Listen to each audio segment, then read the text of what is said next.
Welcome to BW Businessworld and to the Indian Business Literature Festival, where business meets wisdom. Today I have with me Mr. Mukesh Sud and Priyank Narayan, authors of the book Leapfrog. Thank you so much for joining me today. The first question I have to ask you, of course, is what was the inspiration behind writing this book, and who approached who, or was it a collaborative effort from the beginning? So we've been working together as faculty at Ashoka University. Professor Sud visits us at Ashoka from IIM Ahmedabad, and that's where we met. The idea of writing this book was essentially a lot of our students, our alumni, some recruiters have shared stories and anecdotes and nuggets of what's worked for them at the workplace. And we've been talking about these conversations in our classrooms for the last many years. And we thought, why not put this together into a book which is consumable by a lot more people who can benefit from the conversations that happen in classrooms at IIM Ahmedabad and at Ashoka. So that was the journey and the inspiration behind writing this book. Okay. So I have a slightly different take. We do a lot of research as academics, and it all gets into journals which are refereed and reviewed, and it takes a long time for it to be really there. And finally, at the end of 3, 4, 5 year cycle, it sits in the journal, and probably a dozen people read it. Most of them are our PhD students. So we thought of how we could take out that research which is tucked away in journals and put it where common people could gain from it and learn from it. And we have used a lot of nuggets, stories, anecdotes, a few frameworks to make things easily understandable. Absolutely, and we do see this as a common practice in Western countries where they'll pick up studies and kind of, advertise it or promote it or talk about the interesting findings. But we don't necessarily do that a lot in India, not yet anyway. So this is a great way to kind of get that message out there. So you did mention the research part, and I know both your institutes are big on research. Did you get a chance to kind of also test your book out? Did you share it with your students to see if they could use it and see what kind of results they had? So we did that with what we call the personal journey map. Which is how you operationalize these 6 so-called practices, as we call them. And the personal journey map is a simple 6-box framework. It's derived from the business model canvas, which is a standard tool that startups use to craft their journey. So we have used that to help our students craft their journey. And we have, through many iterations, used this in our classes with our students to see how it works. All right. No, thank you for adding that. Actually, obviously you both are business. You both have immense practice with working with students, working in businesses, and you have obviously done a lot of research. The book itself is very easy to read. Actually something I really enjoyed about it. So many images, so many little anecdotes. There's so much happening in the book, and it's quite good to look at, in fact. What made you want to go down that route? How did you choose that? Because it's not necessarily the type of book you expect professors or people from universities to kind of design. Right. So this is it's a manual for our students. If you look at the first page of the book, we've dedicated this book to our students. Because it's an outcome of the conversations that we have with them. The book has to be usable for everybody.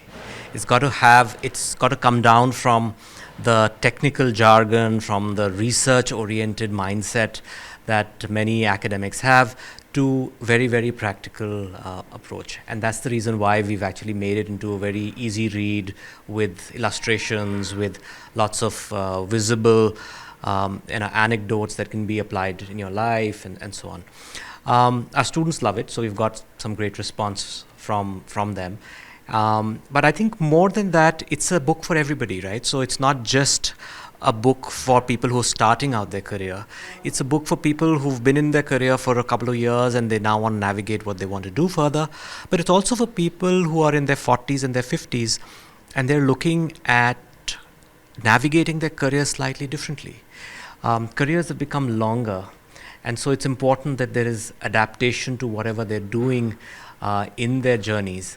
The last chapter has a very interesting story about late bloomers, people who want to do different things much later in their lives.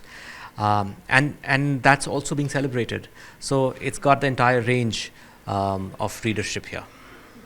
See, another reason, a nice anecdote that I remember is, what my wife used to tell me, that every time she had insomnia and couldn't sleep at night, all she had to do is pick up one of my research papers and start reading it.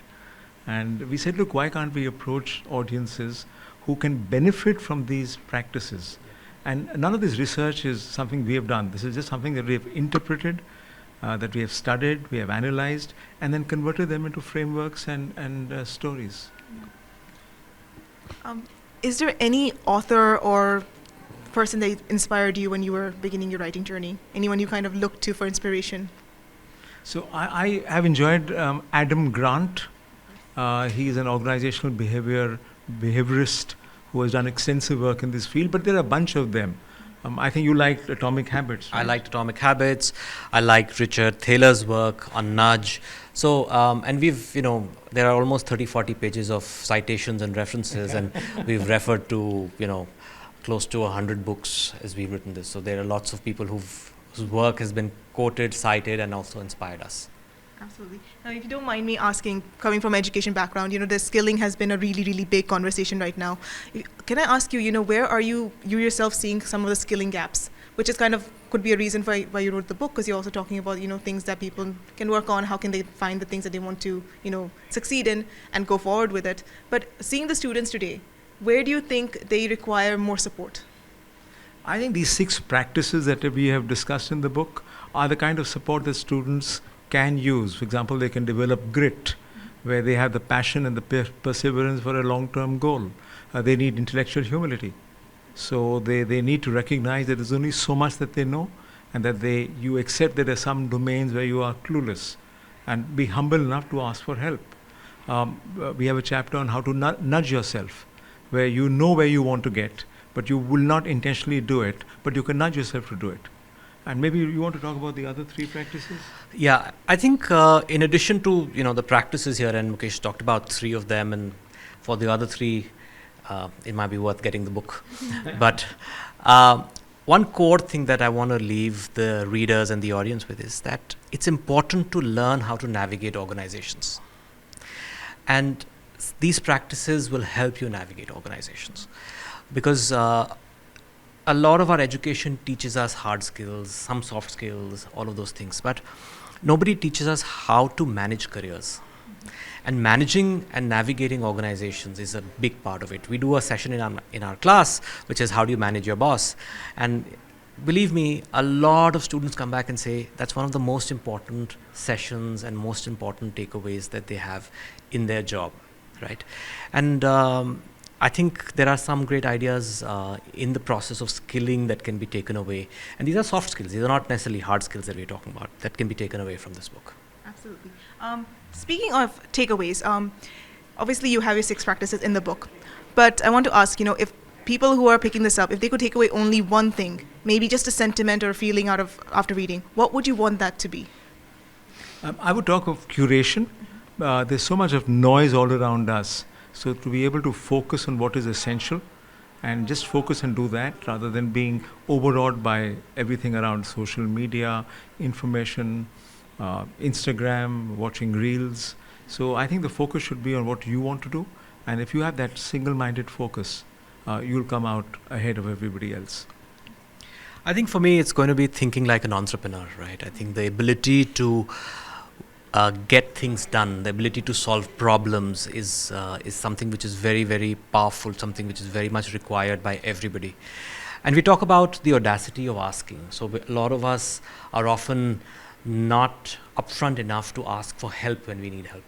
And as an entrepreneur, it's very, very important that you're reaching out to your network and you're articulating the help that you need, because if you don't ask for help, the answer is always no.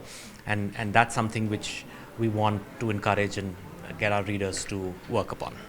Let me just add a little bit to that. The ability to tolerate, in fact, welcome failure is something entrepreneurs do all the time. In the corporate world, in regular life, we try and avoid failure. We don't want to talk about it. If we fail, we hide it and we carry on. Entrepreneurs have the reverse approach. They keep trying things, and if it doesn't work, they learn something and try something else. So I think that's an important trait that youngsters need to pick up.